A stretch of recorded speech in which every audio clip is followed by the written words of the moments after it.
Hi friends, welcome to our channel. Brahmamudi serial next ఎపిసోడ్లో ఏం జరగబోతోందో ఈ వీడియోలో చూసి తెలుసుకుందాం. కావ్య ఇంట్లో ఎందుకు లేదు అని రాజ్ని నిలదీసిన అపర్ణ అసలేం జరిగింది అని తెలుసుకోవడానికి ఈ వీడియోని స్కిప్ చేయకుండా ఎండ్ వరకు చూసేయండి. అపర్ణ మృత్యువుని జయించి క్షేమంగా ఇంటికి తిరిగి వచ్చింది అని అపర్ణకి హారతి ఇద్దామని స్వప్న హారతి పళ్ళెం తీసుకొని వస్తుంది. అప్పుడు స్వప్న, ఆగండి ఆంటీ, మీకు హారతి ఇస్తాను, మీరు ఇంకా ఆరోగ్యంతో బాగుండాలి అని అంటుంది.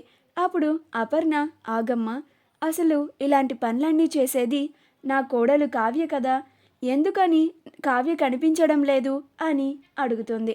అప్పుడు ఎవ్వరూ మాట్లాడరు, మౌనంగా ఉంటారు.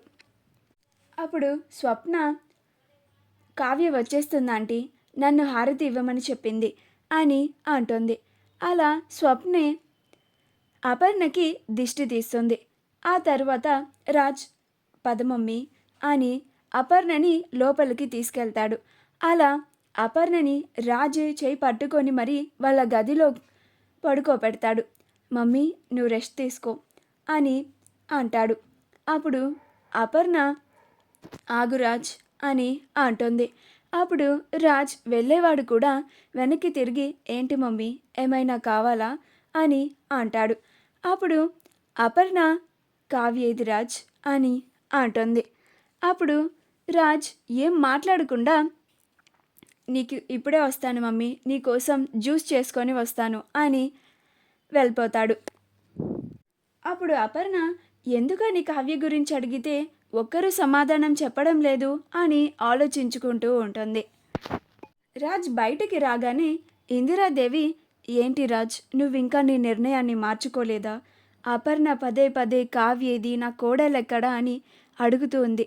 తనకేం సమాధానం చెప్పాలో కూడా మాకు అర్థం కావడం లేదురా అని అంటుంది.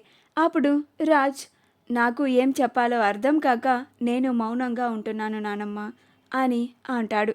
అప్పుడు ఇందిరాదేవి, చేసిన దానికి సమాధానం చెప్పాల్సింది నువ్వేరా అని అంటుంది. అప్పుడు రాజ్ మౌనంగా ఉంటాడు. అప్పుడు ఇందిరాదేవి, కావ్య ఇంట్లోనే లేదన్న అసలు విషయం అపర్ణకి తెలిస్తే తన పరిస్థితి ఏమవుతుందో అని ఊహించుకుంటుంటేనే నాకు భయంగా ఉంది. డాక్టర్ గారు అపర్ణని గాజు బొమ్మలాగా కాపాడుకోమన్నారు. ఇలాంటి షాకింగ్ న్యూస్లు అస్సలు చెప్పొద్దన్నారు.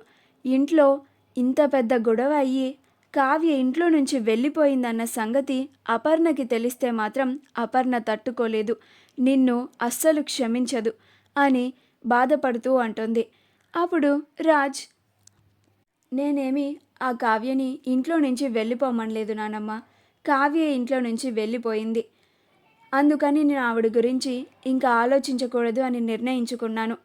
మా అమ్మని నేనే జాగ్రత్తగా చూసుకుంటాను, ఇక మా అమ్మ బాధ్యతని ఎవ్వరికీ ఇవ్వను, ఆమెని నేనే క్షణక్షణం కాపాడుకుంటాను, బాగా దగ్గరుండి ఆవిడకి ఏమీ కాకుండా నేనే చూసుకుంటాను అని అంటాడు. అలా రాజ్ అపర్ణ కోసం జ్యూస్ చేసుకొని వెళ్ళి అపర్ణకి ఇస్తాడు. అపర్ణ జ్యూస్ తాగుతుంది. ఆ తర్వాత రాజ్, మమ్మీ, కాసేపు రెస్ట్ తీసుకో, ఏమీ ఆలోచించకు అని అంటాడు. అప్పుడు అపర్ణ, అలాగేరా అని అంటుంది. అలా రాజ్ అపర్ణని పడుకోబెట్టి అక్కడ నుంచి బయటికి వచ్చేస్తాడు. కాసేపు ఆగిన తర్వాత రాజ్ అపర్ణ కోసం టిఫిన్ తీసుకొని వెళ్తాడు. అప్పుడు అపర్ణని లేపి కూర్చోబెట్టి, మమ్మీ, టిఫిన్ తిందు గాని అని అంటాడు. అప్పుడు అపర్ణ, అలాగే రాజ్ అని అంటుంది. అలా రాజే, నేనే తినిపిస్తాను మమ్మీ అని అపర్ణకి రాజే టిఫిన్ని తినిపిస్తాడు.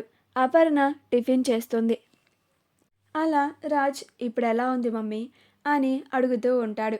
అప్పుడు అపర్ణ, బాగానే ఉందిరా అని అంటుంది. ఆ తరువాత టిఫిన్ తినిపించిన తరువాత రాజే దగ్గరుండి ట్యాబ్లెట్స్ అన్నిటినీ వేస్తాడు. అపర్ణ ట్యాబ్లెట్స్ వేసుకుంటుంది. అలా అపర్ణ కాసేపు కూర్చొని ఉంటుంది. రాజ్ అక్కడ నుంచి బయటికి వచ్చేస్తాడు. సుభాష్ అపర్ణతో మాట్లాడడానికి వాళ్ళ గదిలోకి వెళ్తాడు. సుభాష్ లోపలికి వెళ్ళి అపర్ణ అని పిలుస్తాడు. అప్పుడు అపర్ణ మొహం తిప్పుకుంటుంది. అప్పుడు సుభాష్, నాకు తెలుసు అపర్ణ, నువ్వు నాతో మాట్లాడడానికి కూడా ఇష్టపడడం లేదు అని అంటాడు. అప్పుడు అపర్ణ, మరి తెలిసి కూడా ఎందుకు నా ముందుకు వచ్చారు అని అంటోంది. అప్పుడు సుభాష్, ఇప్పుడు నీకు ఎలా ఉందో అడగడానికి వచ్చాను అపర్ణ. నిన్ను ఇలాంటి పరిస్థితుల్లో చూడలేకపోతున్నాను. నువ్వు కోమాల్లో ఉన్నన్ని రోజులు ఈ ఇల్లులాగా లేదు. ఇంట్లో మనుషులు సరిగ్గా తినలేదు, పడుకోలేదు.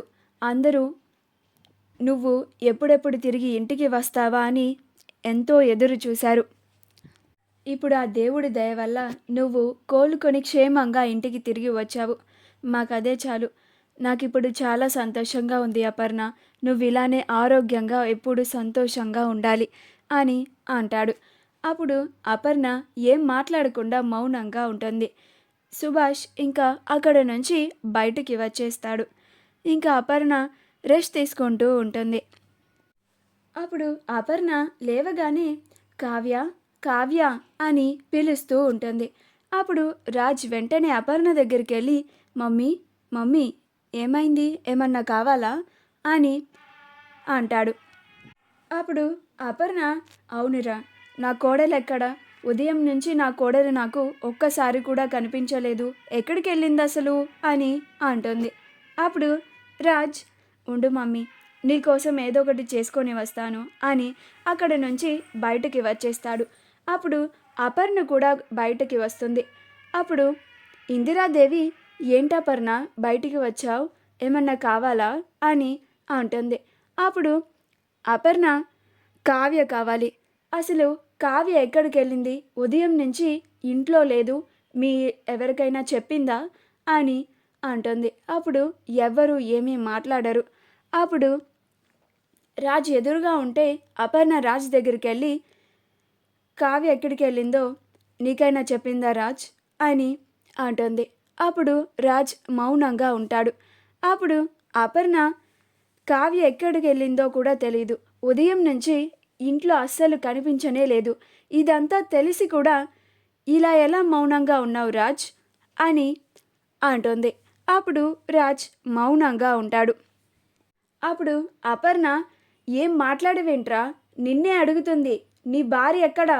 ఉదయం నుంచి నీ భార్య కనిపించడం లేదేంటి అని అంటుంది. అప్పుడు రుద్రాని, నీ కోడలు ఈ ఇంట్లో లేదు వదినా అని అంటుంది. అప్పుడు అపర్ణ ఆశ్చర్యపోతుంది.